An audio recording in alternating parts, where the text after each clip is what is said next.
Assalamualaikum warahmatullahi wabarakatuh. Alhamdulillahirabbil alamin. Wassalatu wassalamu ala asrofil anbiya'i wal mursalin wa ala alihi rasulillahi ajmain. Amma ba'du. Yang terhormat Kepala Sekolah SD Nomor 1 Selayar atau yang mewakili, serta ibu-ibu dan bapak-bapak yang hadir pada hari ini, dan calon guru putra angkatan 9 Kabupaten Ningrat, yaitu Ibu Fitriwati. Salawat serta salam marilah sama-sama kita panjatkan kepada junjungan alam Nabi Muhammad SAW beserta keluarga dan para sahabatnya dengan ucapan Allahumma sholli ala sayyidina Muhammad wa ala ali sayyidina Muhammad. Adapun acara kita pada hari ini yaitu tentang diseminasi modul 1.4 budaya positif SD Negeri 01 Selayar, Perubahan tanggal 26 Oktober 2023 yang nantinya akan disampaikan oleh Ibu Fitriwati. Selanjutnya marilah sama-sama kita menyanyikan lagu Indonesia Raya. Pada rekan semuanya diharapkan berdiri.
Selanjutnya, untuk lebih berkahnya acara pada hari ini,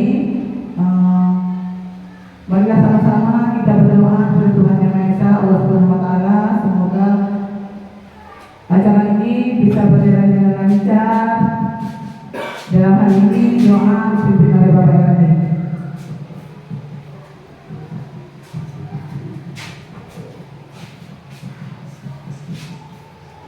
Bismillahirrahmanirrahim. Ila hadatin Nabi Mustafa Muhammad Rasulullah sallallahu alaihi wasallam wa ala alihi wa sahbihi wa zurriyyatihi wa qurrabatihi wa ashabihi wa ahli baitihi ajma'in. Summa khususun ala hadhihi al-fatiha. Bismillahirrahmanirrahim. Alhamdulillahi rabbil alamin. Ar-Rahmanir Rahim. Maliki yaumiddin. Iyyaka na'budu wa iyyaka nasta'in. Shiratal mustaqim. Shiratal ladzina an'amta 'alaihim ghairil maghdubi 'alaihim waladdallin. Bismillahirrahmanirrahim. Alhamdulillahirabbil alamin. Wassalatu والسلام على أشرف الأنبياء والمرسلين وعلى آله وصحبه ورسول الله أجمعين. اللهم صل على سيدنا محمد وعلى آله سيدنا محمد. اللهم اغفر لنا ذنوبنا والوالدين وارحمنا كما ربيانا صغارا ولجميع المسلمين والمسلمات والمؤمنين والمؤمنات والأحياء منهم والأموات إنك على كل شيء قدير. ربنا ظلمنا أنفسنا وإن لم تغفر لنا وترحمنا لنكونن من الخاسرين. ربنا ولا تحمل علينا إصرا كما حملته على الذين من قبلنا. ربنا لا تحملنا ما لا طاقة لنا به واعف عنا واغفر لنا وارحمنا أنت مولانا وانصرنا على القوم الكافرين. اللهم إنا نسألك رضاك والجنة ونعوذ بك من سخطك والنار. اللهم إنا نسألك سلامة في الدين وعافية في الجسد وزينة في العلم وبركة في الرزق وتوبة قبل الموت ورحمة عند الموت ومغفرة بعد الموت. اللهم حفظ علينا في سكرات الموت والنجاة من النار والرحمة عند الحساب. ربنا لا تزغ قلوبنا بعد إذ هديتنا وهب لنا من لدنك رحمة إنك أنت الوهاب. ربنا آتنا في الدنيا حسنة وفي الآخرة حسنة وقنا عذاب النار. وصلى الله على سيدنا محمد وعلى آله وصحبه وبارك وسلم. سبحان ربك رب العزة عما يصفون والسلام على المرسلين والحمد لله رب العالمين.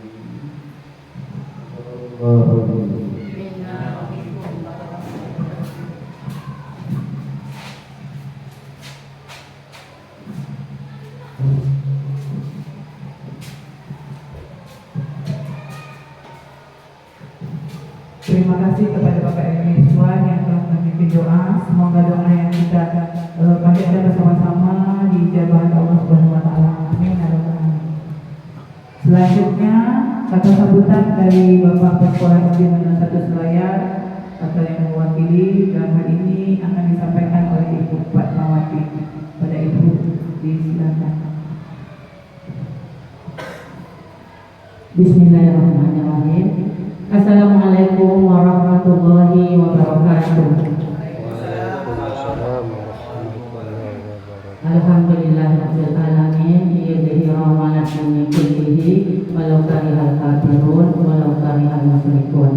Asyhadu an la ilaha illallah wahdahu la syarikalah wa asyhadu anna Muhammadan abduhu wa rasuluhu la nabiyya ba'dah. Rabbi shrah li sadri wa yassir li amri wahlul 'uqdatam min lisani yafqahu qawli.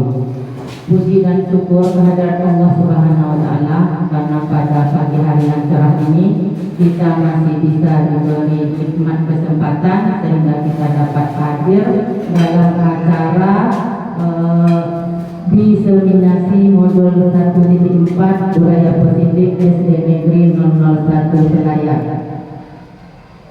Baiklah, pada pagi hari ini ada beberapa hal yang ingin saya sampaikan. Mungkin saya mewakili daripada Kepala Sekolah SD 001 Selayar. Yaitu pertama saya mengucapkan terima kasih kepada Bapak Ibu yang telah dapat hadir pada kesempatan ini dalam rangka acara diseminasi ini. Mudah-mudahan acara ini berjalan dengan lancar. Dan juga kepada Ibu Fitriwati dapat menyampaikan dan juga dapat nanti memberi masukan kepada teman-temannya, dan untuk kawan-kawan kita mudah-mudahan kita dapat yang bisa ikut mengikuti jejak daripada Bu Fitriwati. Mungkin pada kesempatan ini hanya Ibu Fitriwati untuk pertamanya. Mungkin untuk kedepannya banyak guru-guru lagi yang bisa ikut. Dan ini juga nanti untuk demi kemajuan SD 001 Selayar. Jadi hanya itu yang dapat saya sampaikan. Mudah-mudahan acaranya berjalan dengan lancar, sukses ke depannya. Lebih dan kurang saya mohon maaf. Akhir kata saya ucapkan Assalamualaikum warahmatullahi wabarakatuh.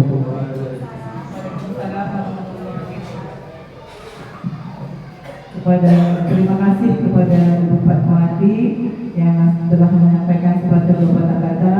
Semoga acara kita pada hari ini dapat berjalan dengan lancar. Selanjutnya kita masuk pada acara inti, yaitu pemaparan materi tentang inseminasi yang akan disampaikan oleh Ibu Fitriwati. Kepada Ibu Fitriwati disilakan.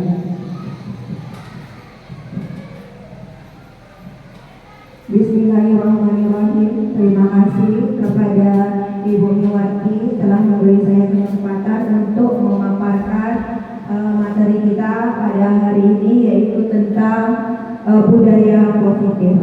Dan tidak lupa juga saya sampaikan terima kasih yang sebesar-besarnya kepada rekan-rekan guru yang sudah bersedia hadir untuk meluangkan waktunya pada pagi menjelang siang hari pada saat ini. Dan tentunya saya yakin Bapak Ibu guru itu tentu ada tugas lain yang harus dikerjakan, tapi karena kita harus berkumpul di sini, jadi kita bersama-sama akan mendengarkan nanti apa yang itu masalah budaya positif di sekolah kita. Saya harap nanti kedepannya kita bersama-sama untuk menciptakan lingkungan yang positif di lingkungan sekolah kita bersama. Terima kasih Bapak Ibu karena sudah mau hadir. Yang akan saya bahas pertama kali adalah sebelum masuk pada tentang budaya positif adalah kita harus tahu dulu tujuan pendidikan itu apa, sesuai dengan filosofi Ki Hajar Dewantara. Tujuan pendidikan adalah menuntut segala kodrat yang ada pada anak-anak agar mereka dapat mencapai keselamatan dan kebahagiaan yang setinggi-tingginya, baik sebagai manusia maupun sebagai anggota masyarakat. Oleh sebab itu, kita sebagai guru atau sebagai pendidik hanya dapat menuntun atau hidupnya kekuatan kodrat yang pada anak-anak itu tersebut, karena anak-anak itu selama ini kita beranggapan anak-anak itu adalah kertas kosong ya, yang bisa kita isi. Sebenarnya anak tersebut bukanlah kertas kosong, tapi adalah kertas yang sudah ada garis-garis samarnya. Jadi tergantung kita bagaimana kita menebalkan garis-garis samar tersebut. Jadi anak itu sudah ada bawaannya dari lahir. Jadi itu namanya kodrat alamnya anak tersebut sudah ada. Kita bisa menebalkan yang baik-baik saja. Jadi diharapkan nanti kalau anak itu sudah ada bawaannya, garis-garis samar tadi adalah bawaannya dari lahir memiliki sifat yang kurang baik, berarti kita jangan sampai menebalkan hal tersebut. Jadi kita hanya menebalkan hal-hal yang baik saja, sesuai dengan kodrat alam tadi. Kodrat alam ini juga seiring dengan kodrat zaman. Jadi ketika kita mengajar anak-anak kita nanti ke depannya, kita tidak bisa samakan seperti masa kita. Karena masa anak itu adalah masa yang berbeda. Zamannya berbeda. Mungkin orang tua kita kemarin mendidik kita dengan cara yang berbeda. Tidak bisa kita samakan dengan cara kita mendidik anak pada zaman sekarang. Karena zamannya sudah berbeda. Jadi kita tahu anak itu mempunyai garis yang samar-samar. Jadi alangkah baiknya garis-garis samar yang baik saja yang kita tebalkan. Sedangkan garis samar-samar yang kurang baik yang sudah ada pada anak tersebut, kita kontrol.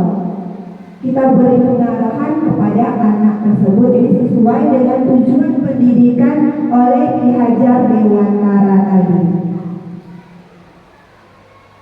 Dan yang berikutnya adalah sesuai dengan tema kita pada hari ini, yaitu tentang budaya positif. ada tidak dari Bapak Ibu yang menurut Bapak Ibu budaya positif itu yang seperti apa? Ada yang berpendapat apa itu budaya positif? Menurut Bapak Ibu kira-kira budaya positif itu contohnya di sekolah kita yang sudah pernah kita terapkan apa contohnya? Yang positif, yang sederhana saja yang sudah kita lakukan selama ini. Berpakaian yang rapi. Iya, berpakaian yang rapi. Ada lagi?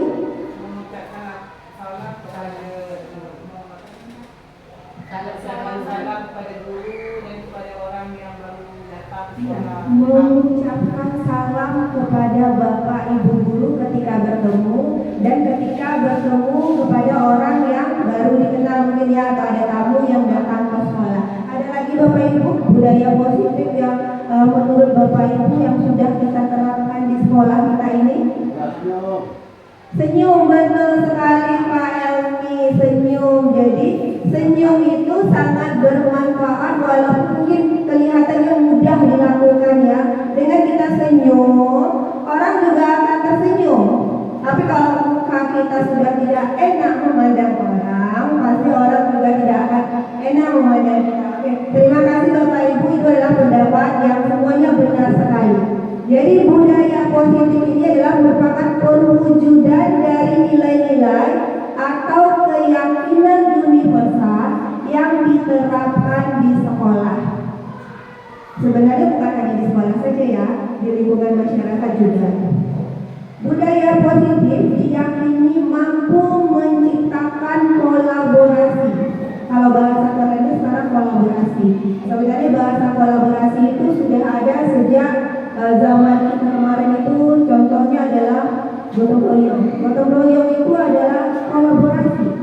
Cuma sekarang terkait kolaborasi. Sebenarnya masyarakat kita sudah mengenal kolaborasi itu dari zaman-zaman dahulu ya. Namanya adalah gotong royong. Menciptakan kolaborasi antar warga sekolah juga orang tua murid. Jadi yang namanya kita melakukan kolaborasi itu tidak bisa sendiri, harus bersama-sama antar kita dengan orang tua murid juga dan dengan masyarakat yang ada di lingkungan sekitar. Akan memunculkan serta mengembangkan nilai-nilai positif yang dimiliki murid dan akan menciptakan pribadi-pribadi yang berkualitas. Jadi dengan adanya budaya positif akan menciptakan pribadi-pribadi yang berkualitas. Tadi seperti murah senyum tadi, bertegur sapa ketika bertemu, bersalaman, itu adalah contoh-contoh budaya positif yang sudah kita terapkan di sekolah ini dan insya Allah akan berkelanjutan ke depannya, sehingga akan membentuk pelajar berprofil Pancasila. Ada berapa elemen Bapak Ibu yang profil pelajar Pancasila? Biasanya kita paling hafal kalau dinyanyikan ya. Ada berapa? Ada 6 ya, ada 6. Semua itu insya Allah ingin kita terapkan kepada anak didik kita nanti. Yang akan diterapkan di sini ada 7 poin tentang konsep utama budaya positif. Yang pertama adalah perubahan paradigma belajar. Yang kedua disiplin positif. Yang ketiga kebutuhan dasar manusia. Yang keempat motivasi perilaku manusia. Yang kelima restitusi posisi kontrol guru. Yang keenam keyakinan kelas dan yang terakhir adalah segitiga restitusi. Oke, sebelum kita masuk ke materi awalnya, mari kita coba bermain dulu ya Bapak Ibu. Sekarang duduknya ada yang berpasangan ya. Jadi cari pasangannya masing-masing, berdua-berdua. Ada yang jadi A dan ada yang jadi B. A ini bertugas menyimpan atau memegang sesuatu di kepala tangannya sambil digenggam erat-erat kepala tangannya, bayangkan yang ada di kepala tangannya itu adalah sesuatu yang berharga. Sesuatu yang berharga. Jadi kalau diambil orang itu akan membuat dia bagaimana begitu. Jadi adalah sesuatu yang berharga, dipertahankan. Sedangkan si B bertugas merayu supaya si A bisa membuka kepala tangannya. Dirayunya itu macam-macam. Dirayu mungkin dengan bujukan, dengan dikasih uang boleh, atau diancam, dihardik, sehingga si A mau membuka kepala tangannya. Ayo coba Bapak Ibu, siapa yang mau jadi A dan siapa yang mau jadi B? Si A itu mengepalkan tangannya dan berusaha tidak mau melepaskan kepala tangannya. Kira-kira dirayu bisa tidak, dikasih uang bisa tidak? Ayo coba lakukan. Ayo Pak Ramli dengan Bu Yana, bisa tidak Pak Ramli merayu Bu Yana untuk membuka kepala tangannya? Ya bisa tidak, dikasih uang boleh, dirayu boleh, atau diancam juga boleh.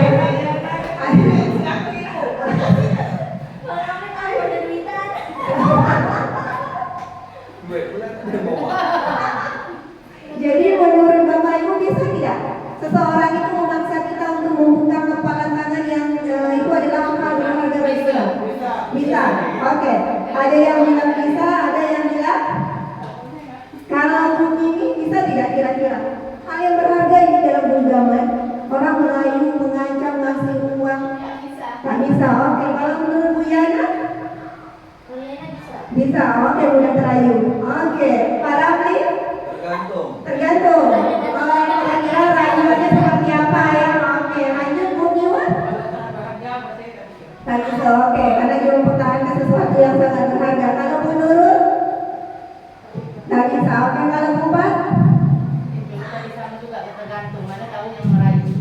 Oke, berarti tergantung yang merayu ya. Oke, jadi sebenarnya di sini yang mau kita terapkan adalah kenapa posisi kontrol itu sebenarnya ada pada diri kita. Apakah kita mau membuka kepala tangan kita ataupun tidak? Jadi tergantung kita. Kalau orang yang merayu kita mau buka, ya oke, silahkan buka. Tapi kalau kita tidak mau buka, bagaimanapun dan apapun cara yang mereka lakukan tetap tidak kita buka. Jadi sebenarnya kontrol itu ada pada diri kita sendiri. Disinilah kita menemukan yang namanya perubahan paradigma belajar. Jadi ada beberapa ilusi di sini. Ilusi itu adalah sesuatu yang tidak nyata. Jadi yang tapi tidak nyata, tapi kita percayai sampai sekarang. Sebenarnya itu adalah sesuatu yang tidak nyata. Contohnya di sini adalah ilusi guru mengontrol murid. Kita berpikiran kita bisa mengontrol murid. Sebenarnya tidak bisa. Kenapa? Karena yang punya kontrol pada diri itu adalah diri kita sendiri, bukan orang lain, walaupun itu adalah anak-anak. Dalam jangka pendek kita bisa memang mengontrol, mungkin dengan ancaman tadi, dengan rayuan bisa kita mengontrol. Tapi untuk jangka panjang itu tidak akan bisa. Tidak mungkin kita selalu merayu kan? Dan tidak mungkin kita selalu memberi iming-iming uang mungkin atau imbalan, tidak bisa. Jadi itu di sini tadi ilusi guru mengontrol murid. Yang kedua adalah ilusi bahwa semua penguatan positif efektif dan bermanfaat. Jadi kadang kata-kata itu tidak menjamin bahwa seseorang itu akan mengikuti kita kalau tidak diiringi dengan perbuatan dan contoh.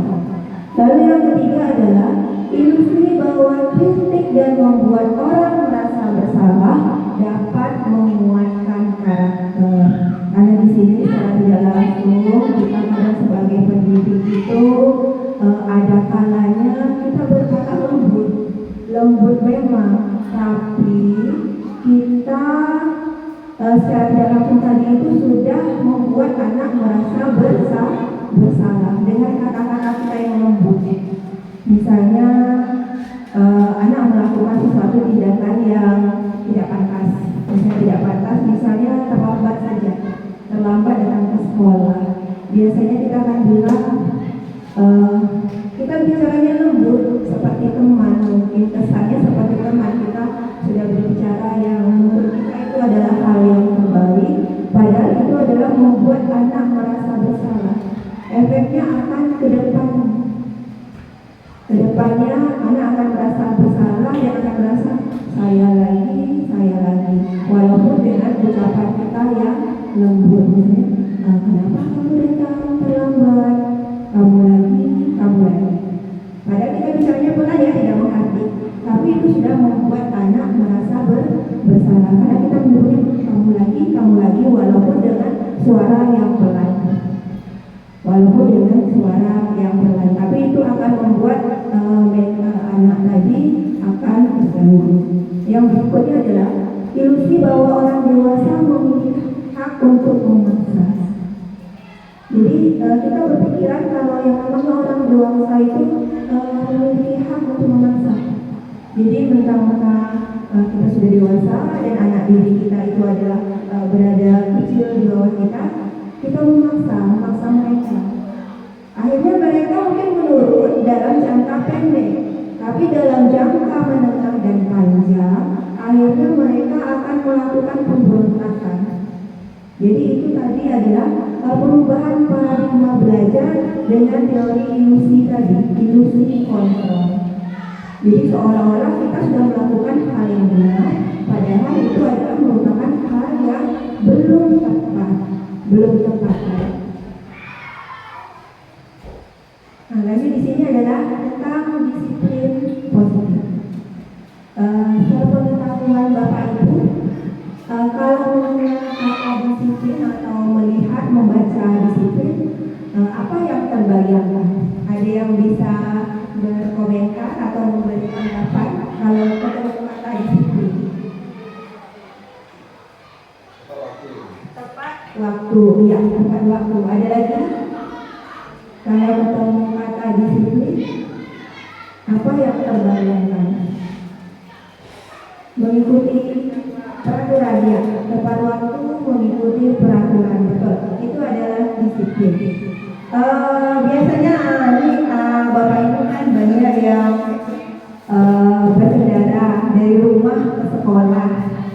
Kita contohkan saja yang tinggal di Dago, ya, yang di Dago mau berangkat ke sekolah, menggunakan helm mana tidak? Oke, menggunakan helm. Kenapa? Untuk apa? Menaati peraturan lalu lintas. Ada lagi pendapatnya selain menaati peraturan lalu lintas? Untuk keselamatan. Itu yang dari Dago. Kalau yang dari sini menggunakan helm tidak ketika berkendara? Menggunakan helm untuk melindungi panas. Menggunakan helm untuk melindungi diri dari panas atau hujan, ya betul. Jadi sebenarnya fungsi helm itu untuk apa sebenarnya? Ya, menjaga keselamatan. Jadi beralih fungsi menjadi menjaga biar tidak kena panas atau kena hujan. Jadi di sini kita coba lihat ya, apa itu sebenarnya disiplin. Disiplin itu berasal dari bahasa Latin yang disebut disiplina, yang artinya belajar. Arti asli dari kata disiplin ini juga berkonotasi dengan disiplin diri dari murid-murid Socrates dan Plato. Namun, disiplin pada budaya bangsa kita berubah menjadi seseorang untuk mendapatkan kepatuhan pada seseorang. Jadi kita berbuat disiplin itu agar seseorang itu patuh. Kita hanya tahunya disiplin patuh dan taat peraturan. Jadi kalau ada peraturan baru kita disiplin. Kalau tidak ada peraturan, kita tidak akan disiplin. Jadi begitu ya, berubah artinya yang sebenarnya disiplin itu adalah belajar, berubah makna untuk mencari kepatuhan. Jadi kita patuh kalau ada peraturan, kita disiplin kalau ada peraturan. Kalau peraturannya tidak ada, kita malas untuk disiplin. Kecenderungan umum adalah menghubungkan kata disiplin dengan ketidaknyamanan. Jadi kalau kita mau disiplin itu perasaan jadi tidak nyaman. Sering kita menghubungkan seperti itu. Contohnya kita seperti tadi menggunakan helm tadi. Ya kan ada peraturan, karena takut ditilang. Kalau tidak ada polisi, tidak ada peraturan, berarti kita tidak menggunakan helm. Seperti itu kan. Apalagi kalau yang namanya bebas rahasia. Bebas rahasia, bebas lah. Jadi itu tadi ya. Disiplin itu identik dengan ketidaknyamanan menurut kita atau mencari kepatuhan. Sebenarnya disiplin itu adalah kemampuan memerintah diri sendiri. Jadi sama seperti kontrol diri tadi, itu adalah disiplin. Memerintah diri sendiri dalam mengontrol dan menguasai diri untuk memilih tindakan yang mengacu pada nilai-nilai yang kita hargai dengan penuh tanggung jawab tanpa terperintah orang lain. Jadi kita sendiri. Kita menggunakan helm untuk apa? Untuk keselamatan, bukan untuk supaya tidak ditilang Pak Polisi. Lalu kita datang ke sekolah untuk apa? Untuk belajar, bukan karena takut kena tegur oleh kepala sekolah atau pengawas. Jadi nilai-nilai yang kita hargai di sini adalah nilai kebajikan, sifat positif manusia yang merupakan tujuan mulia yang ingin dicapai setiap individu, yaitu nilai-nilai dalam profil pelajar Pancasila yang ada 6 elemen tadi. Dan kita lanjut berikutnya tentang kebutuhan dasar manusia. Kita studi kasus dulu ya Bapak Ibu. Kita ada kasus di sini adalah tentang Ibu Lia. Beliau merupakan guru kelas 6 di SD Permai. Sedang bingung menghadapi pula salah satu murid di kelasnya bernama Agus yang seringkali meminta bekal makan siang murid lain dengan paksa. Jika Anda menghadapi situasi seperti Bu Lia, apakah yang Anda lakukan? Menurut Anda, kira-kira apa alasan Agus melakukan hal itu? Bu Lia mengajar di kelas 6. Dia kewalahan dengan salah satu muridnya yang bernama Agus, selalu minta bekal makan murid yang lain. Kalau Bapak Ibu berada di posisi Bu Lia, menurut Bapak Ibu, apa yang Bapak Ibu lakukan kepada Agus? Selalu lah pokoknya Agus terus yang minta bekal makan temannya. Menurut Bapak Ibu kira-kira Agus ini kenapa selalu minta bekal makan? Lapar, oke Bu ini lapar, ya bisa jadi Agus adalah lapar, makanya dia minta bekal makan kepada temannya karena dia tidak bawa bekal. Ada lagi selain dia lapar? Ada yang berpendapat selain ya tidak dikasih jajan, berarti mau tidak mau dia ngambil punya teman. Ya ada lagi? Kira-kira kurang perhatian orang tua, jadi dia cari perhatian di sekolah. Ya betul, ya betul sekali, karena dia kurang perhatian, dia cari perhatian di sekolah. Ada lagi yang berpendapat? Karena dia lapar, berarti dia memenuhi kebutuhan diri dia ya, karena dia lapar. Apa Pak Elmi? Terbiasa memaksa.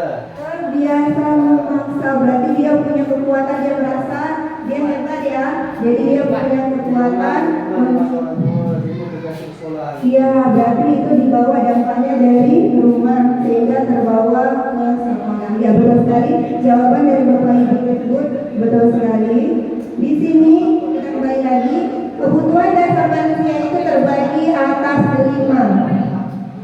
Yang pertama adalah kebutuhan untuk bertahan hidup seperti tadi. Agus, dia lapar.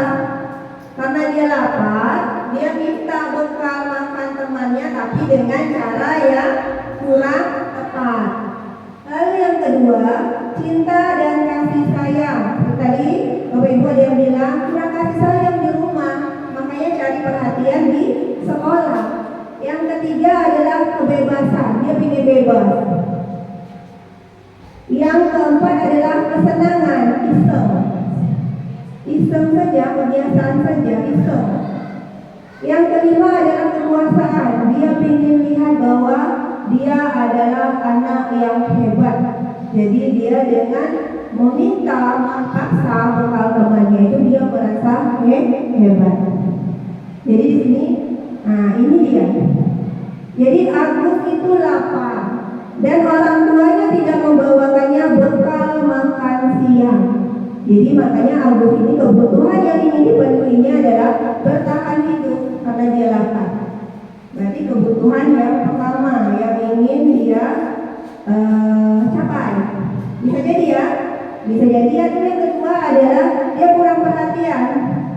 Berarti kebutuhan yang ingin dia penuhi adalah kasih sayang. Yang ketiga adalah kebebasan. Dia merasa bosan dengan bekal, dia bawa bekal, tapi dia bosan dengan bekal yang itu saja, makanya dia meminta punya temannya. Sedangkan yang keempat adalah iseng tadi, berarti dia kesenangan.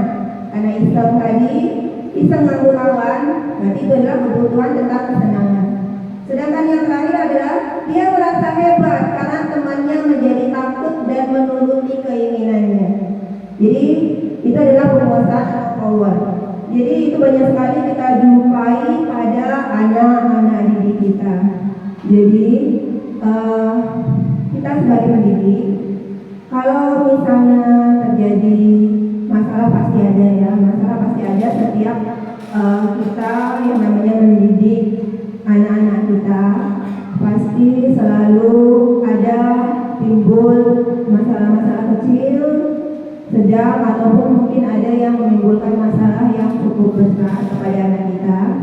Jadi sebaiknya kita tanya dulu, anak kita itu melakukan tindakan seperti itu tuh alasannya apa? Karena dia akan bermacam-macam. Pasti mereka punya alasan melakukan tindakan-tindakan yang tidak pantas. Sama seperti kita. Jadi anak-anak memiliki 5 kebutuhan dasar, kita juga sama.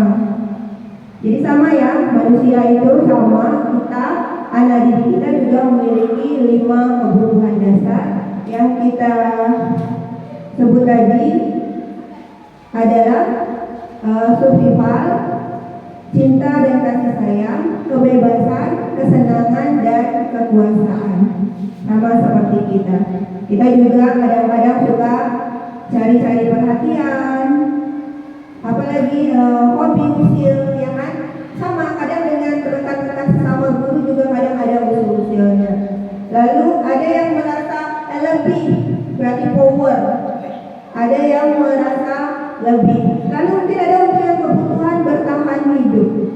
Kalau menurut Bapak Ibu, ada tidak yang mau membagikan kisah atau cerita mungkin kebutuhan apa dari Bapak Ibu yang belum terpenuhi dari 5 ini, kira-kira apa yang belum terpenuhi?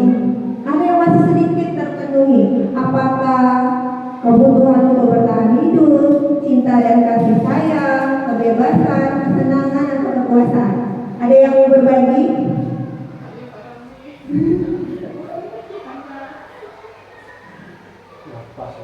Pas sudah tercukupi semua kebutuhan dasarnya. Berarti kalau sudah tercukupi semua, alhamdulillah. Berarti kita tinggal mendidik anak murid kita supaya kebutuhan dasar mereka terpenuhi, tapi dengan cara yang positif. Karena kan kalau anak didik ini sama lah seperti kita, kadang melakukan untuk memenuhi kebutuhan dasarnya, mereka melakukannya dengan cara yang negatif. Seperti tadi Agus tadi, dia minta bekal temannya secara paksa, padahal dia sebenarnya lapar ya, tapi dia melakukannya dengan cara adalah yang negatif. Oke, lanjut. Dan disediakan jalan termakan. Kalau ini dibilang positif tuh. Jadi Ya, kebutuhan untuk bertahan hidup. Ya, betul dimakan Bapak Ibu kalau udah siang, ambil dimakan cemilannya, cemilan ala kadarnya.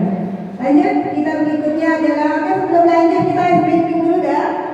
Ice breaking namanya sudah siang, sudah mulai mengantuk. Kita ada ice breaking ya, kita ice breaking sebentar. Nah, di sini ice breakingnya adalah Bapak Ibu akan dibagi masing-masing namanya, nama aslinya menjadi abjad saja. Abjad ya, misalnya Bu Yana A, Pak Ramli B, Pak Erni C, Bu Nurul D, Bu Pat E, dan Bu Miwar F. Berarti A sampai F. Nanti Berarti sampai G lah. A dari sana, Bu Mimi A. oke, boleh kita tunggu sebentar bunyi. Ya, oke. Atau kita lanjut saja. Nah, lanjut aja dulu ya. Berarti A, B, C, D, E, F. Berarti ada A sampai F. Nanti saya akan coba memanggil Bapak Ibu dengan abjad tadi. Abjad yang dipanggil Bapak Ibunya berdiri. Ya, misalnya saya panggil A, berarti Bu Yana yang berdiri. Nanti Bu Yana akan menyebutkan abjad acak, terserah. Pokoknya dari A sampai F. Siapa yang dipanggil berdiri? Berdiri dengan cepat. Jadi spontan berdiri dengan cepat, langsung menyebutkan ya abjad yang lain. Siap Bapak Ibu? Iya, oke kita mulai. C. A. Mana ya?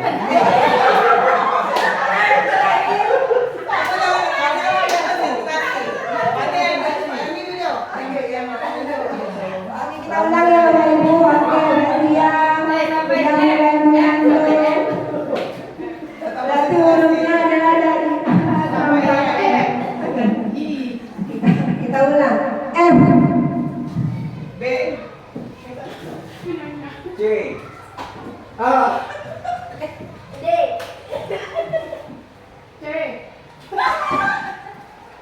G. Oke, terima kasih Bapak Ibu. Tepuk tangan semuanya. Ya, terima kasih.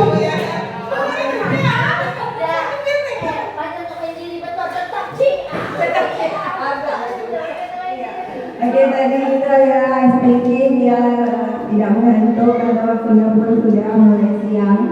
Jadi di sini akan kita lanjutkan adalah motivasi perilaku manusia berdasarkan pendapat Diana Gosen. Diana Gosen di sini, jadi perilaku manusia itu motivasi yang ada pada diri itu terbagi menjadi dua, eksternal dan internal.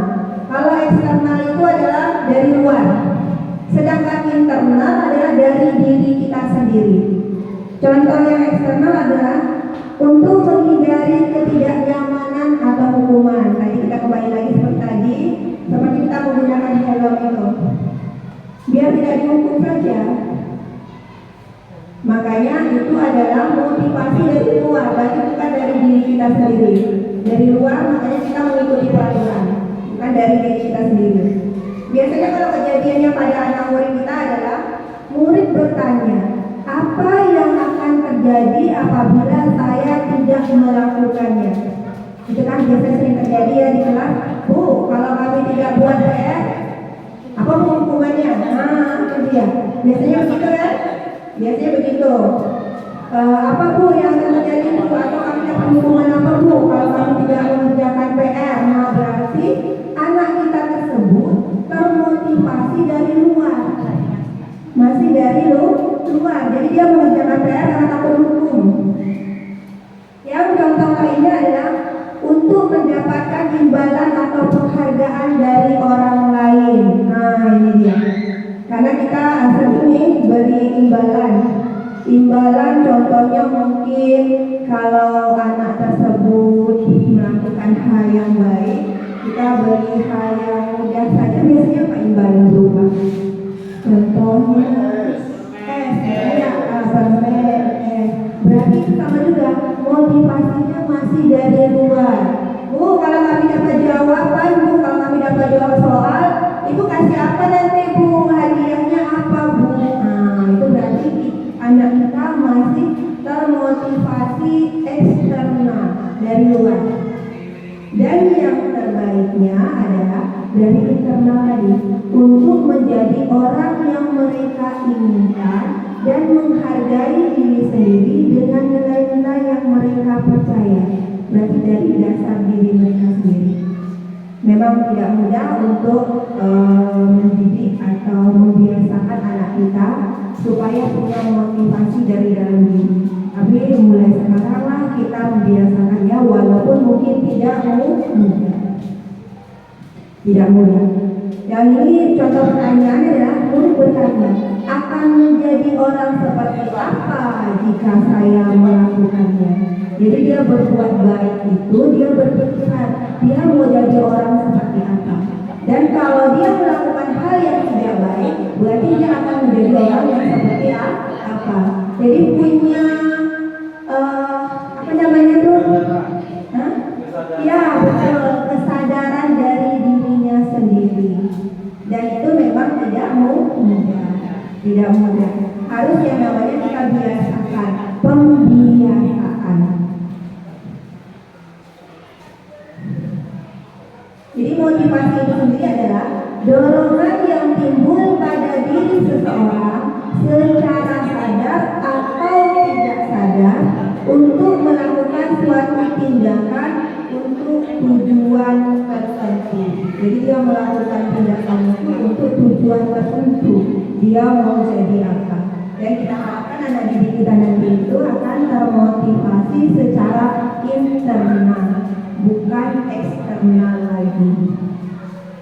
Contohnya saja kita membiasakan karena ibu ketika sampai ke sekolah atau pulang nanti salaman misalnya kan, itu biasanya awalnya mungkin agak susah membiasakannya. Tapi kalau kita biasakan terus, yang awalnya mungkin terpaksa, lama-lama jadi pembiasaan dan lama-lama jadi budaya. Jadi pembiasaan yang kita lakukan berulang-ulang menjadi pembiasaan yang berulang, lama-kelamaan akan menjadi budaya.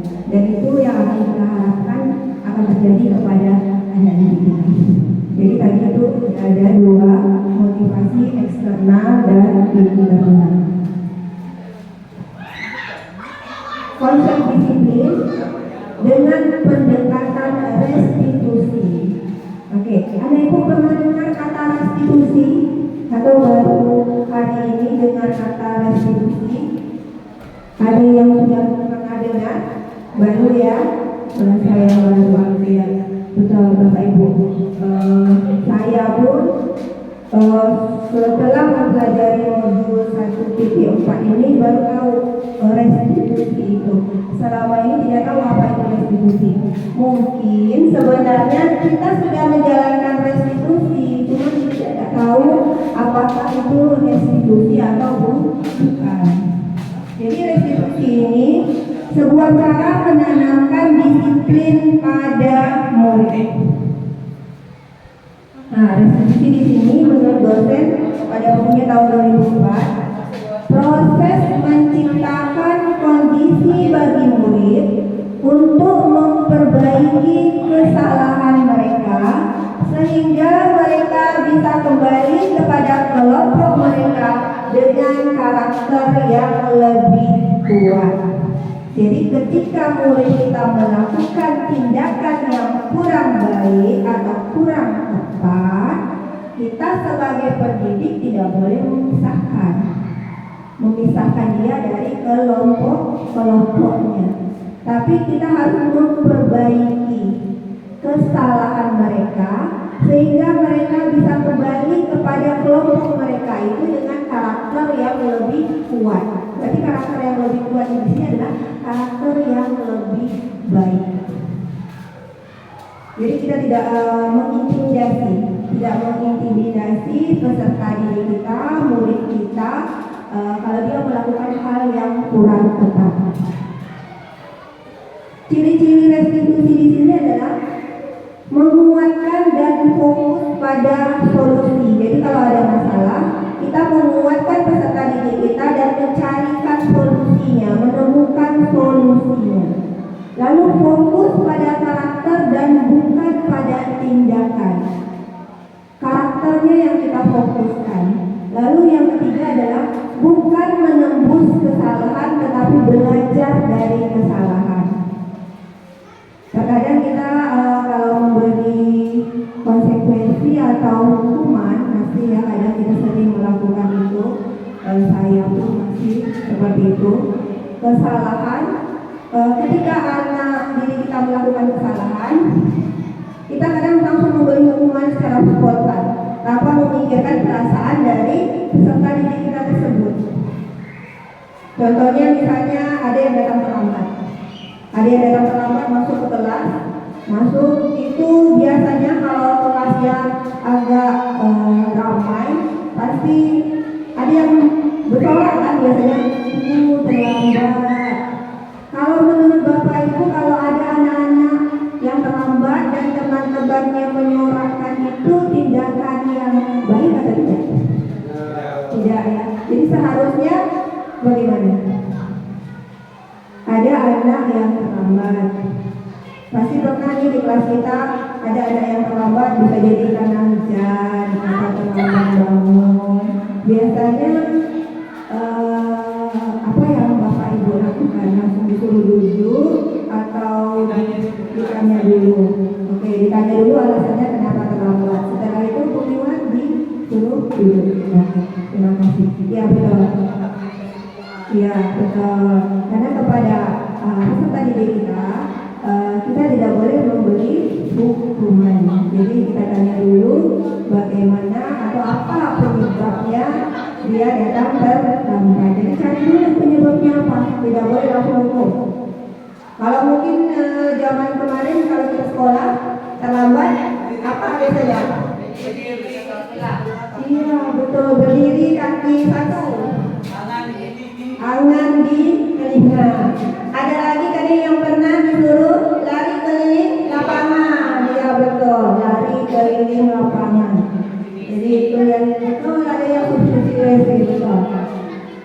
Jadi di sini mencari kebutuhan dasar yang mendasari tindakan. Yang 5 tadi ada kebutuhan dasar yang 5 tadi. Jadi kita cari dulu kebutuhan dasar yang mendasari tindakan anak kita itu seperti apa.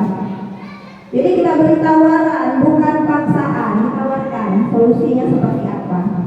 Lalu memperbaiki hubungan dan menuntun untuk melihat ke dalam diri. Jadi anak kita memaknai dirinya sendiri. Kalau dia datang terlambat, penyebabnya apa? Lalu kita carikan solusi biar kamu tidak terlambat lagi. Apa yang harus kamu lakukan? Biar anak yang menjawab sendiri. Biar dia menemukan jawabannya sendiri. Kita hanya membimbing saja. Jadi itu akan mengembalikan mereka kepada kelompoknya dengan karakter yang lebih kuat. Nah, di sini ada kasus murid datang terlambat ke sekolah tadi. Kalau bentuk hukumannya biasanya murid disuruh berdiri di depan kelas. Ada ya, karena seperti itu zaman kita kemarin itu. Guru marah-marah ke murid, kamu lagi. Kasih kamu aja yang terlambat. Biasanya seperti itu ya, apalagi anak yang berulang terlambatnya. Kamu lagi. Murid disuruh menulis, saya tidak akan terlambat lagi sebanyak 100 kali. Masih ada yang melakukan ini? Masih. Kalau saya berpikir anak itu mending terlambat daripada tak sekolah sama sekali. Mending terlambat daripada dia tidak sekolah sama sekali. Karena dia terlambat pasti punya alasan, betul. Ini adalah bentuk hukumannya. Masih banyak lagi contoh hukuman yang pernah kita lihat atau atau mungkin pernah kita lakukan sebelumnya. Lalu konsekuensi, kalau hukuman itu biasanya dia mendadak karena gurunya tersebut kesal. Anak itu lagi, berarti kita langsung menghukum dengan biasanya ucapan atau langsung tindakan. Kalau ucapan berarti kita seperti menghardik, marah-marah. Kalau berdasarkan tindakan ya tadi itu berdiri di depan kelas, lalu menulis sebanyak 100 kali. Biasanya kalau suruh anak menulis 100 kali, besok dia datang terlambat lagi dah. Datang terlambat lagi. Berarti tidak membuat dia jerah. Berarti hukuman ini tidak efektif. Maju. Oke, lanjut berikutnya adalah konsekuensi. Konsekuensi di sini adalah guru memberikan konsekuensi berada di dalam kelas selama jam istirahat. Jadi ketika murid terlambat, karena dia terlambat berapa menit, dia tidak boleh istirahat dalam kelas, mengerjakan tugas. Itu adalah bentuk konsekuensi. Berarti dia lebih lama berada di kelas ketika temannya istirahat, dia diberi konsekuensi lama di dalam kelas, dan nanti mungkin bisa jadi dia tidak dapat istirahat atau istirahatnya waktunya jadi sedikit. Lalu yang kedua adalah guru tegas dan murid menghormati peraturan. Jadi yang menggunakan konsekuensi itu biasanya dia guru yang ikut peraturan. Jadi kamu melakukan kesalahan kamu yang kamu lakukan, apa konsekuensinya? Sedangkan restitusi yang sebaiknya kita lakukan mulai sekarang adalah guru menanyakan keyakinan kelas yang telah disepakati dan guru membantu menyelesaikan masalah. Berarti seperti kita diskusi dengan anak murid kita tersebut, kita tanyakan keyakinan kelasnya apa, atau kesepakatan sama ya, keyakinan kelas atau kesepakatan kelas itulah dia.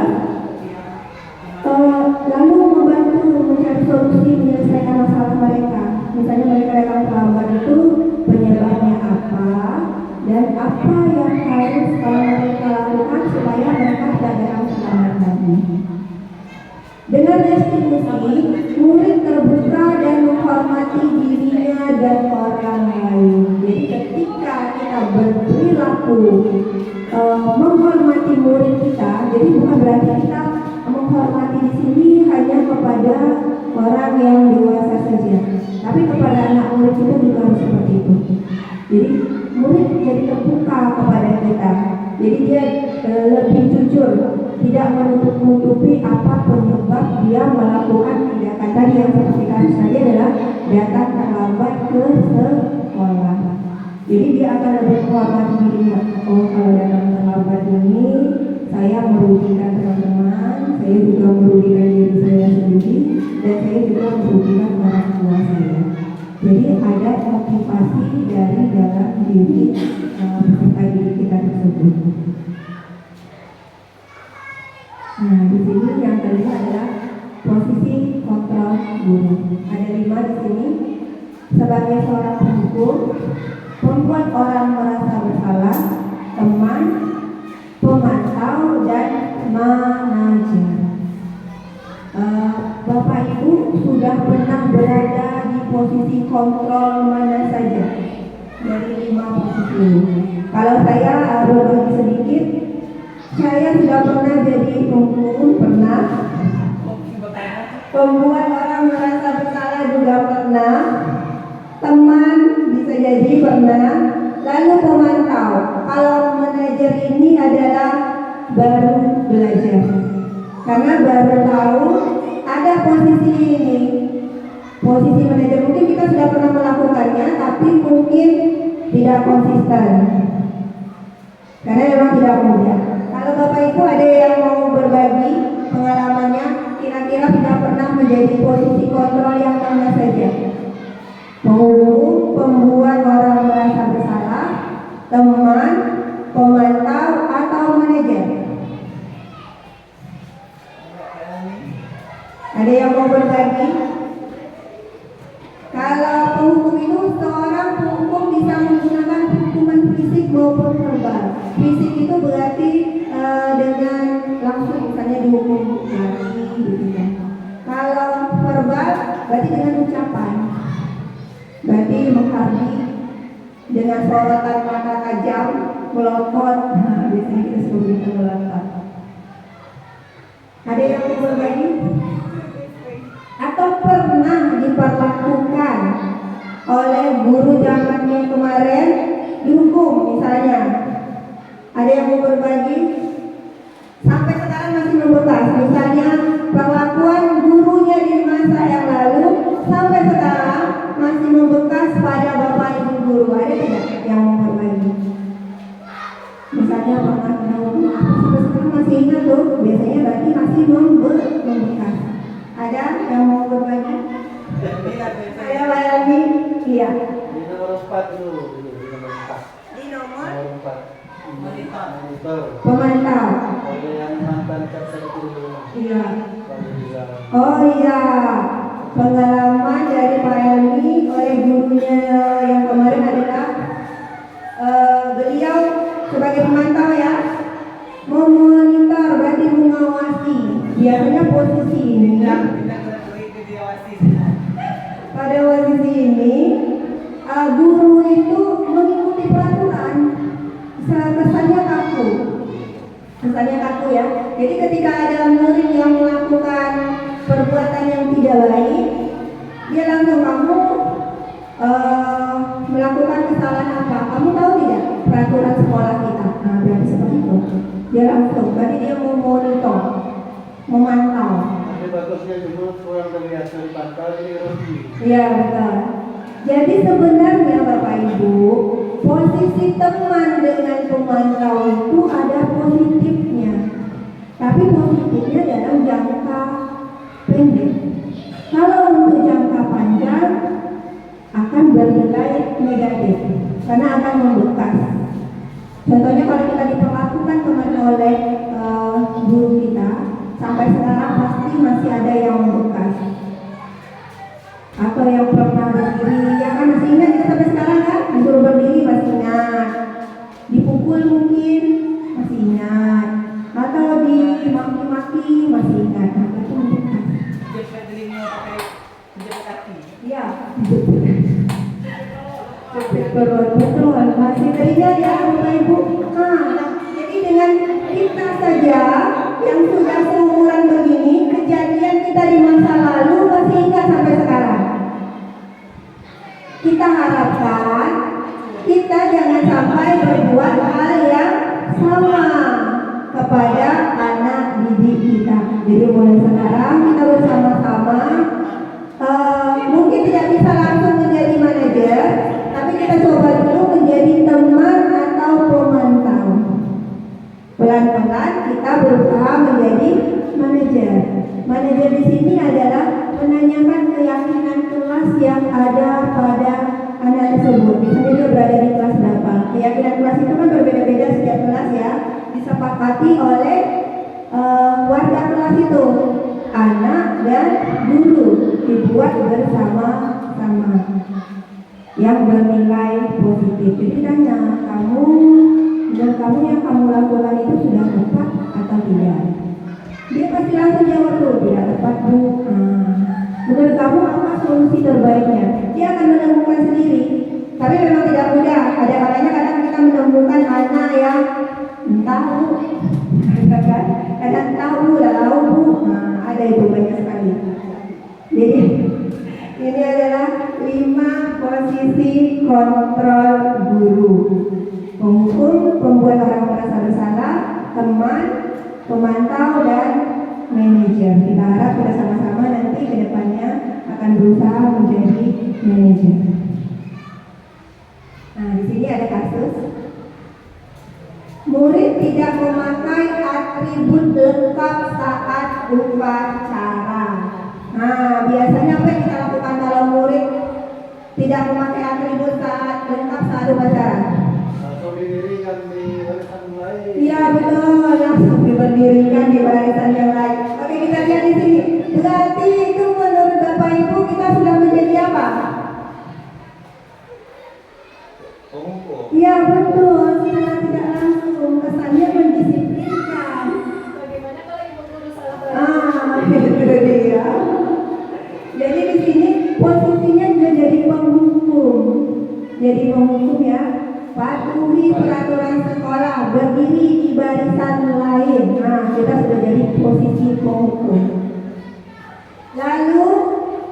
perempuan merasa bersalah, guru ini akan berapa kali ibu bilang sama kamu, ibu kecewa sama kamu. Kadang dengan nada yang lembut, tidak menghardik. Berapa kali ibu bilang sama kamu, ibu kecewa sama kamu. Kesannya enak ya, lembut, tapi itu akan membekas pada diri anak tersebut sehingga dia merasa salah betul. Kadang-kadang kalau anak yang perasa, itu dia akan merasa down, langsung tidak mau bermain, mengurung diri di kelas. Nah, itu seperti itu. Apalagi tambah yang marah sekarang kemudian dibully teman-teman. Ya. Lalu posisi teman, kamu lagi, jangan gitu dong. Ayo gabung dengan yang lain, untung ada ibu. Itu adalah posisi guru sebagai teman. Sambil ketawa-ketawa, sambil senyum-senyum. Anak-anak sambil senyum-senyum. Oke, dalam jangka pendek membantu. Posisi ini bagus, tapi dalam jangka panjang ini akan berdampak. Anak kadang-kadang jadi tidak mandiri. Jadi itu dia. Sedangkan pemantau, kamu sudah melanggar peraturan sekolah, kamu tahu konsekuensinya. Nanti saya cek, kerjakan apa yang harus kamu lakukan. Biasanya guru di sini dia ikut peraturan. Anak melanggar peraturan, konsekuensi yang harus dikerjakan anak itu apa? Jadi biasanya ada hukuman, ada konsekuensi. Menurut Bapak Ibu, hukuman dengan konsekuensi itu sama atau tidak? Tidak. Oke, kalau hukuman menurut Pak Ramli, apa kira-kira kalau hukuman? Kita melaksanakan langsung pada 5 kelas. Oke. Kalau yang Konsekuensi? berarti sudah mempunyai kesepakatan dulu. Oh, punya kesepakatan dulu, berarti berdasarkan peraturan dulu. Oke, betul, tepat sekali. Jadi kalau hukuman itu biasanya yang kita perintahkan ke anak itu tidak sesuai dengan apa peraturannya. Misalnya dia datang terlambat, hukumannya terlambat, tapi dia disuruh keliling lapangan. Apa hubungannya datang terlambat dengan berat keliling lapangan? Tapi kalau bentuk konsekuensinya, kalau dia terlambat, berarti dia konsekuensinya terlambatnya berapa menit? 10 menit. Berarti dia akan lebih lama di kelas untuk mengerjakan tugas 10 menit. Jadi dia mungkin waktu istirahatnya akan tersita. Jadi itu konsekuensi. Beda dengan hukuman. Tadi hukuman itu biasanya mendadak. Tapi kalau konsekuensi dia sudah ada kesepakatan terlebih dahulu. Sedangkan di sini ada yang tadi adalah posisi manajer. Guru di sini akan bertanya, apakah kamu tahu kesalahanmu? Apa kira-kira pendapatmu? Jadi ditanyakan terlebih dahulu. Kesalahannya apa? Lalu pendapatnya itu terhadap kesalahannya itu apa? Apakah dia ingin berubah, memperbaiki atau bagaimana? Dan bagaimana cara memperbaiki kesalahan tersebut? Oke Bapak Ibu, kita coba dulu ya. Di sini ada 10 soal tindakan guru tentang hukuman dan konsekuensi. Menurut Bapak Ibu, itu adalah hukuman atau konsekuensi? Tidak tertulis di kolomnya. Nanti saya bagikan satu persatu.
Nanti boleh dikomentari masing-masing ya Bapak Ibu. Nanti masing-masing Bapak Ibu boleh ngambil satu tindakan guru lalu dibacakan menurut Bapak Ibu itu adalah konsekuensi atau hukuman.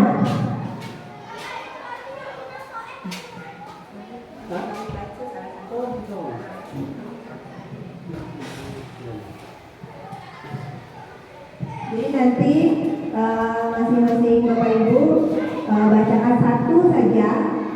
Lalu menurut Bapak Ibu itu adalah konsekuensi atau hukuman.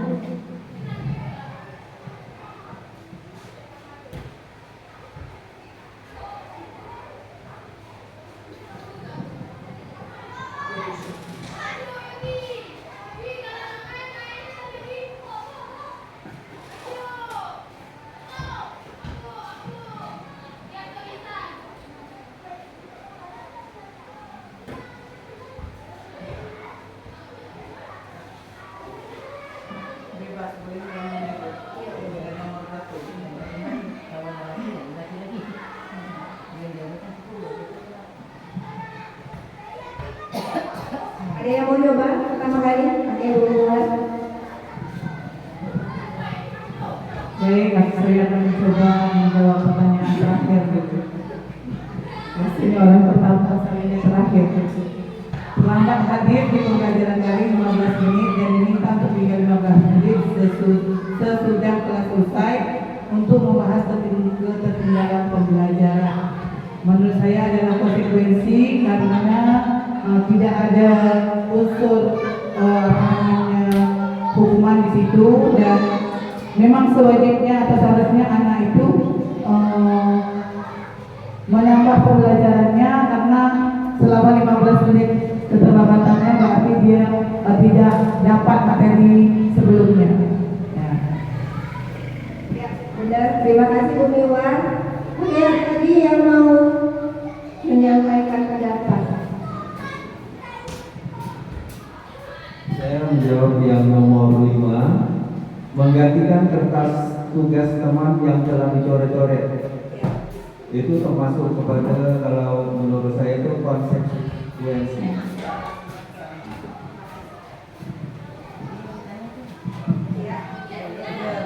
Baiklah, saya akan menjawab yang nomor 5. Membersihkan coretan yang dibuatnya di meja tulis. Menurut saya ini adalah konsekuensi.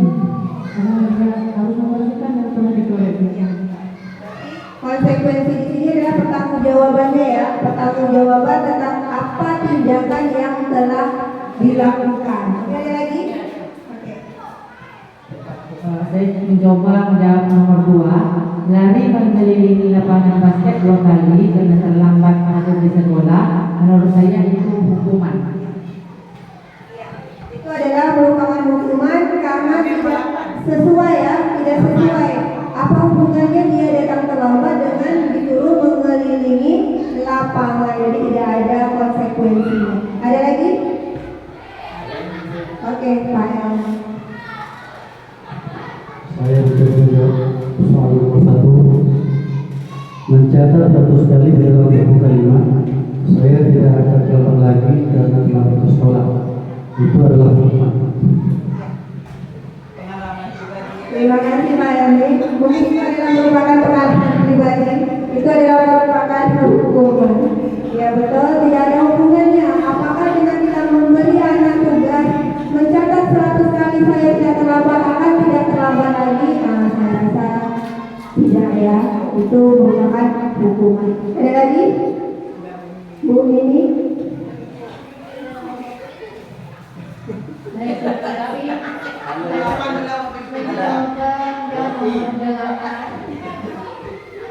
Lari mengelilingi lapangan basket 2 kali karena terlambat 10 menit untuk pelajaran PJUK. Ini akan merupakan konsekuensi kalau PJUK-nya praktek, itu pun kalau ada kesepakatan sebelumnya. Tapi kalau tidak ada kesepakatan sebelumnya, berarti dia termasuk hukuman. Betul sekali ini. Itu bisa kita artikan dua ya. Ini kan pelajaran PJOK. Bisa jadi ketika itu adalah pelajaran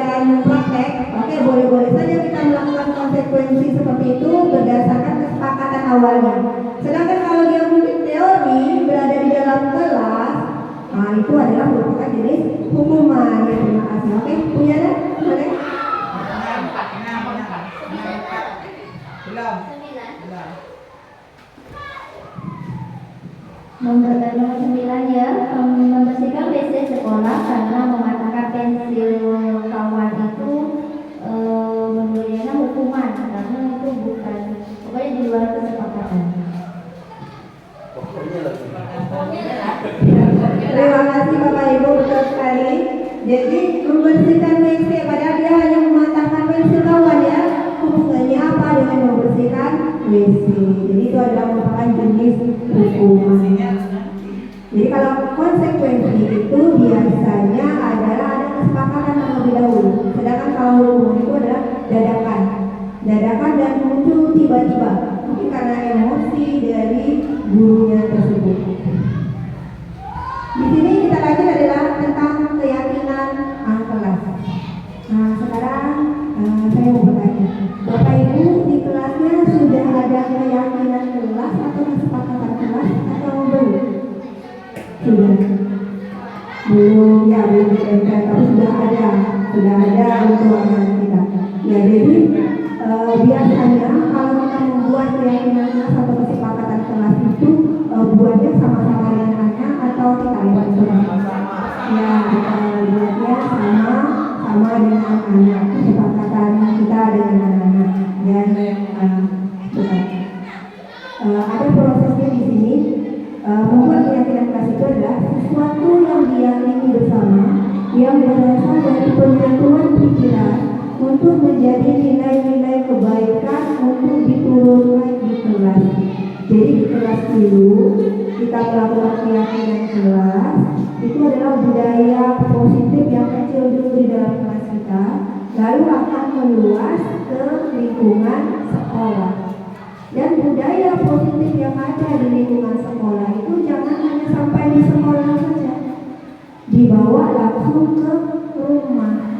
Jadi diteruskan di rumah, bukan hanya di kelas, di sekolah dan stop.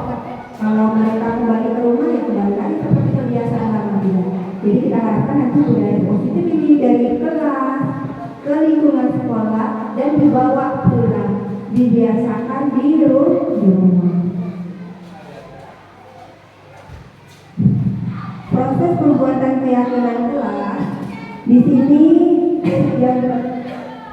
yang pertama adalah merumuskan peraturan kelas. Jadi peraturan dulu sebelum jadi kesepakatan dan keyakinan. Biasanya kalau peraturan itu kita sering menggunakan kata-kata yang jangan, tidak boleh buang sampah sembarangan, jangan buang sampah sembarangan. Betul kan Bapak Ibu? Bisa kita menggunakan kata seperti itu, kata jangan. Kata dalam peraturan. Ketika kita buat peraturan kelas yang menggunakan kata jangan, biasanya anak didik kita akan penasaran jangan. Malah yang kita jangan itu malah dibuatnya, kenapa ya jangan ya, kenapa ya tidak boleh. Itu malah yang dibuat. Karena secara spontan kita masih sering menggunakan kata jangan lari. Berlarilah mereka. Jangan pukul kawan. Karena kata jangan itu membuat mereka jadi penasaran. Kok jangan ya? Apa ya kalau jangan itu saya lakukan, apa yang terjadi? Timbullah rasa penasaran bagi mereka. Jadi jangan itu mulai sekarang kita ganti dengan kalimat positif. Kalimat positif, misalnya jangan membuang sampah sembarangan, buanglah sampah pada tempatnya. Jangan datang terlambat, datang tepat waktu.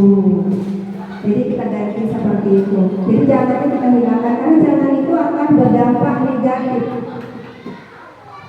Kadang-kadang kita kalau selalu bicara spontan ya, langsung jangan. Anak semakin penasaran dia dengan kata jangan itu. Akhirnya mereka melakukan. Jadi peraturan kelas menjadi keyakinan kelas. Berarti peraturan kelas yang ada menggunakan kata jangan tadi kita hilangkan. bukan, kita ganti dengan kalimat yang positif. Contohnya tadi no bully misalnya, no kan sama artinya dengan tidak, atau jangan bully. Kita ganti saling menyayangi. Boleh saling menyayangi. Lalu yang ketiga adalah penandatanganan keyakinan kelas. Nah, sebaiknya keyakinan kelas itu kita tanda tangani atau pakai cap jempol. Biasanya anak akan suka. Kalau misalnya tidak cap jempol atau tanda tangan anak itu dicantumkan di keyakinan kelas itu. Gurunya juga menandatangani, lalu murid satu kelas juga pakai tanda tangan, boleh cap jempol. Kreasi dari bapak ibu semuanya. Atau munculkan ide kepada anak-anak itu maunya seperti apa? Pakai tanda tangan atau pakai jempol, cap jempol? Atau mungkin nanti ada yang punya ide, bu pakai 3 jari bu, boleh. Kreasi anak-anak itu akan lebih membekas kepada anak-anak kita, karena itu adalah hasil karyanya. Setelah kita buat penandatanganan keyakinan kelas tadi, kita tempel di dinding kelas yang mudah terlihat oleh anak-anak tersebut. Jadi anak-anak itu bisa baca, oh keyakinan kelas kami seperti ini. Dan diharapkan keyakinan kelas itu tidak perlu banyak, 3 sampai 7 saja, agar mudah diingat. 3 sampai 7 saja, tidak perlu banyak-banyak. Karena biasanya dari peraturan itu kan anak-anak akan memunculkan ide banyak tuh. Kita kelompokkan menjadi kata yang sama. Misalnya jangan berkelahi, jangan bully, atau yang satu hampir sama, jangan berkelahi, jangan bully, jangan mendorong teman, jangan mengejek. Nah itu nanti kita satukan, kita kelompokkan menjadi satu. Nah saling menyayangi, boleh seperti itu. Peraturannya pertama, jangan buang sampah sembarangan, jangan berserakan, tidak rapi misalnya. Kita gabungkan jadi satu menjadi menjaga kebersihan dan kerapian kelas, boleh seperti itu. Jadi dari banyak-banyak pendapat dari murid kita tadi, kita kelompokkan lagi, suruh mereka mengelompokkan lagi. Biasanya kalau mereka ikut berpartisipasi dalam pembuatan keyakinan kelas, insya Allah mereka akan ingat akan apa. Tapi memang membudayakannya tidak mudah ya. Walaupun kadang sudah kita buat itu keyakinan kelas, tetap saja ada yang melanggar. Tapi tidak apa, itu adalah kita pembiasaan kepada anak didik kita. Semoga kedepannya mereka akan menjadi anak-anak yang berbudaya positif. Lanjut adalah bagaimana pembentukan keyakinan kelas. Tadi lebih abstrak dari peraturan, sedikit saja agar mudah diingat, antara 3 sampai 7 tadi, berupa pernyataan universal sesuai dengan kondisi kelas agar mudah diterapkan. Jadi keyakinan kelas 1 tidak sama dengan kelas 2, tidak sama lagi dengan kelas 3 mungkin, tidak sama lagi dengan kelas-kelas lainnya. Karena yang punya keyakinan itu adalah warga kelas tersebut, bukan warga kelas lain, pasti berbeda. Dibuat dalam bentuk kalimat positif yang jangan itu dihilangkan, diganti. Jangan buang sampah sembarangan menjadi buanglah sampah pada tempatnya. Jangan ribut menjadi tenang atau harap tenang. Lalu yang terakhir adalah semua warga kelas ikut serta atau terlibat dalam perbuatan keyakinan kelas.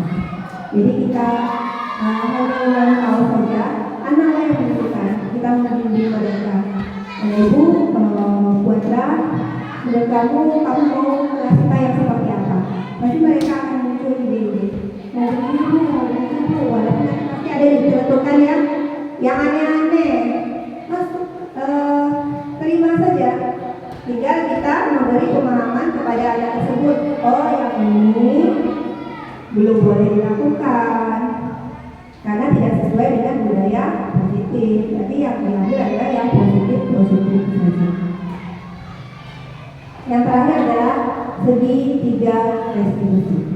Ini adalah puncak dari modul 1.4 tentang budaya positif. Ketika seorang guru sudah memposisikan dirinya sebagai manajer, dia akan melakukan yang namanya segitiga restitusi. Segitiga restitusi itu adalah ketika menghadapi kasus-kasus yang ada pada peserta didik kita atau murid kita akan melakukan tindakan ini. Segitiga restitusi itu sesuai dengan namanya segitiga, berarti ada 3 langkah. Yang pertama adalah menstabilkan identitas, di dasarnya dulu, menstabilkan identitas. Yang kedua adalah validasi tindakan yang salah. Dan yang terakhir adalah menanyakan keyakinan. Pada tahapan menstabilkan identitas, itu guru akan bertanya, setiap orang pasti pernah melakukan kesalahan. Jadi ketika anak berbuat salah, kita jangan marah-marah dulu, kita stabilkan dulu kondisinya. Tenangkan terlebih dahulu dengan menanyakan, Ibu, semua orang tentu pernah melakukan kesalahan, bukan kamu saja. Lalu yang kedua, kamu bukan satu-satunya yang pernah melakukan itu. Kita ibaratkan kita itu pun pernah dulu melakukan kesalahan. Jadi akan membuat anak itu jadi tenang. Akhirnya mereka akan mau bercerita kepada kita, walaupun mungkin tidak mudah, sangat tidak mudah untuk melakukan restitusi, segitiga restitusi ini. Lalu yang kedua adalah validasi tindakan yang salah. Setelah anak tersebut tenang, lalu kita melakukan validasi tindakan yang salah dengan menanyakan, kamu tentunya punya alasan mengapa melakukan itu. Kita tanya, alasannya apa? Kenapa dia melakukan perbuatan seperti itu? Contohnya tadi dia datang terlambat, kenapa kamu datang terlambat? Lalu yang kedua, adakah cara yang lebih efektif untuk mendapatkan apa yang kamu butuhkan biar kamu tidak terlambat? Misalnya tadi contohnya kalau terlambat ya. Jadi itu adalah langkah yang kedua. Langkah yang terakhir adalah menanyakan keyakinan. Berarti sesudah kita buat keyakinan kelas tadi, masih ada yang melanggar, kita tanyakan keyakinan kelas apa yang telah kita sepakati. Pasti dia tahu, karena keyakinan kan tidak banyak, sedikit, pasti dia hafal. Oh ya Bu, saya melanggar keyakinan ini. Dia akan menyebutkan sendiri kesalahannya apa. Tidak perlu kita, oh aku salahnya ini. Tidak. Mereka akan menemukan, ya Bu, keyakinan kelas kita disiplin misalnya. Berarti kalau datang terlambat sudah menyalahi aturan keyakinan kelas tadi yang diyakini. Lalu tanyakan kepada mereka, kamu ingin menjadi orang seperti apa? Tanyakan, ingin menjadi orang yang seperti apa? Jadi itu adalah caranya kita menempatkan diri kita pada posisi kontrol yang kelima, yaitu manajer. Memang tidak mudah, karena untuk mencapai posisi yang nomor 3 dan nomor 4 saja itu tidak mudah, apalagi untuk mencapai posisi yang kelima. Tapi kita sama-sama belajar melakukannya pelan-pelan, insya Allah kedepannya kita semua berada dalam posisi manajer. Gunanya apa? Untuk kebaikan anak didik kita, sehingga akan muncullah motivasi internal dalam diri peserta didik kita. Dapat takut nih kalau mereka melakukan kesalahan atau melakukan sesuatu ikut peraturan itu karena takut dihukum saja. Jadi kita harapkan nanti anak kita ke depan itu seperti itu. Jadi di sekolahnya baik, jangan hanya sampai di sekolah saja, dibawa sampai ke rumah, dibiasakan sampai ke rumah.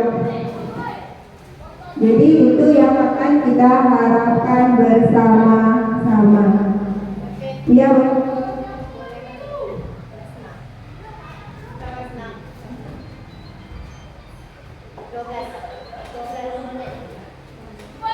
Jadi ya, Bapak Ibu, jadi itulah tadi pemaparan materi yang saya dapat dari pendidikan guru penggerak angkatan 9. Jadi sudah mencapai modul, sekarang masuk modul yang kedua.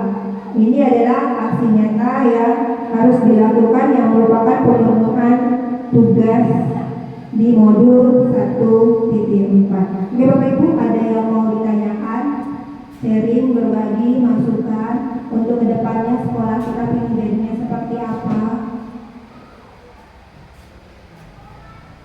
Ada yang memberi masukan, saran, maunya seperti apa sekolah kita pelan-pelan kita sebagai guru insya Allah menjadi posisi media sekurang-kurangnya teman dan pemantau terlebih dahulu dan hindari ya posisi penghukum dengan membuat merasa bersalah.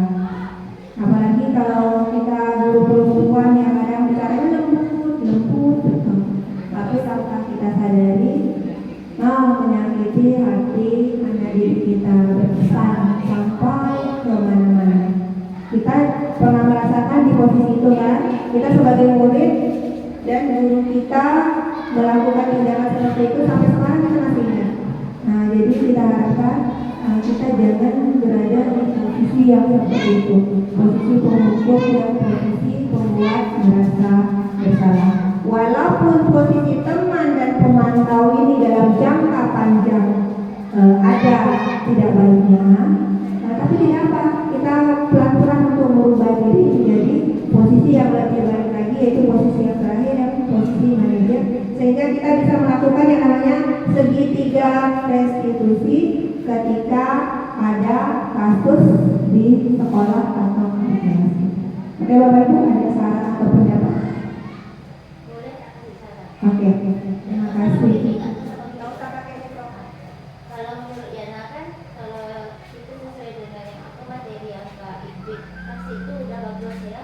Tinggal sekarang kita tuh mempraktekkan di kelas itu kan tak mudah ya. Jadi antara guru sama guru kan beda tuh.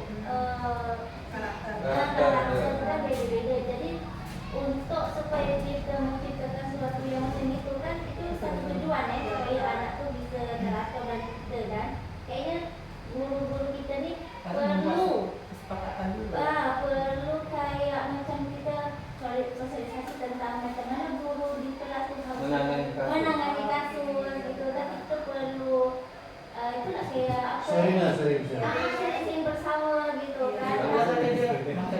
Ada kan rombel kelas tuh, rombel kelas itu dari kawan kita harus seperti apa nanti dikasih masukan. Akan satu mungkin di kelas yang Ibu Pit mungkin udah sukses untuk menyelesaikan kasus itu bisa dibagikan ke Yana misalnya gitu. Betul. Jadi kita tuh kan setiap guru kan punya karakter, jadi kita ini macam mana ya gitu. Jadi kita perlu kayak materi entah ide-ide yang lain lagi supaya membagi-bagi di kelas untuk satu tujuan itu ya gitu menurut Yana sih.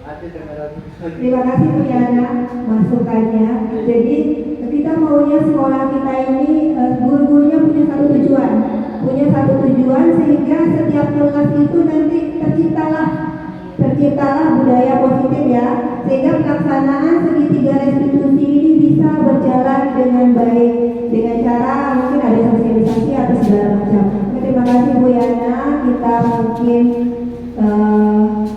kita rembuk atau diskusi lagi nanti kan kita ada kelompok belajar boleh kita selingi nanti kelihatan kelompok belajar kita itu mengadakan sosialisasi lagi tentang bagaimana sih tekniknya untuk menyelesaikan kasus sehingga segitiga restitusi ini bisa terlaksana ya, dan guru itu bisa pada tahapan posisi kontrol manajer ya. Terima kasih Bu Yana. Ada pendapat yang lain?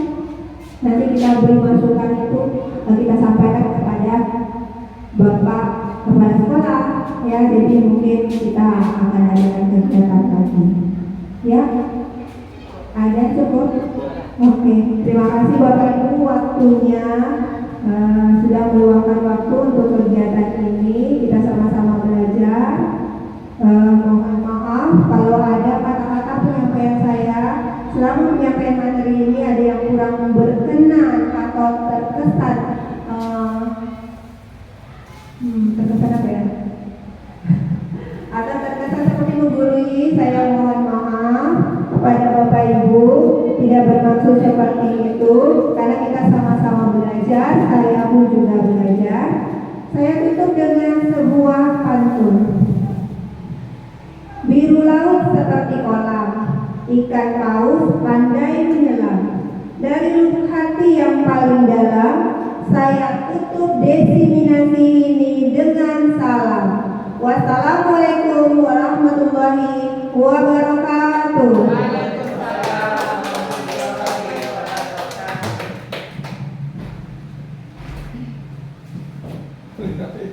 Demikianlah tadi pemaparan yang telah disampaikan Ibu Fitriwati, cukup panjang lebar. Mudah-mudahan kita sama-sama bisa melaksanakannya di sekolah kita dan terutama di kelas masing-masing. Saran Bu Yana mungkin nanti kita sama-sama marilah sama-sama kita aktifkan kembali kelompok belajar kita yang setiap Sabtu itu. Dimohon kesediaan waktunya, mungkin karena itu di luar jam sekolah kita ya, jadi siapkan bekalnya, siapkan sarana dan prasarana untuk pribadi kita masing-masing, untuk kita sama-sama sharing berbagi ilmu di hari Sabtu selesai jam pembelajaran, biasanya yang jelas setelah jam 11.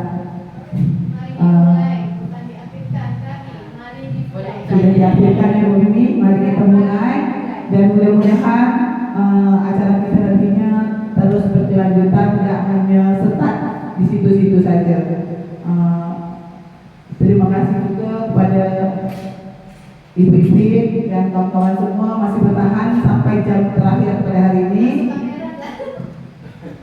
Dari saya mungkin hanya itu yang dapat saya sampaikan. Saya sebelum tutup mohon maaf ada kata-kata yang kurang berkenan di hati teman-teman semua, rekan-rekan semua, karena kesalahan itu dari diri saya sendiri dan yang bermanfaat, ilmu yang bermanfaat itu marilah sama-sama kita terapkan di kelas dan di lingkungan sekolah kita. Saya akhiri dengan billahi taufiq wal hidayah. Assalamualaikum warahmatullahi wabarakatuh.